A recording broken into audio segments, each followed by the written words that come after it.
This might be a little bit cynical of me, but I don't think we have enough people voting in the first place. I mean, I'm sure there are people out there that are perpetuating voter fraud, and that's a problem, but I don't think that should be our primary concern. I think that that's something that's happening to a low extent in not a variety of ways.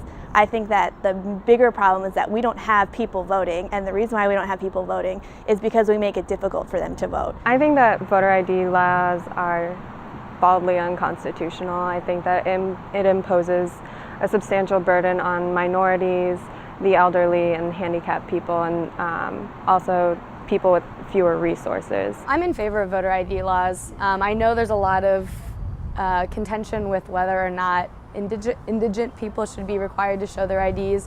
You know, people that don't drive, people that don't have a reason to have any kind of license, or the most standard types of identification.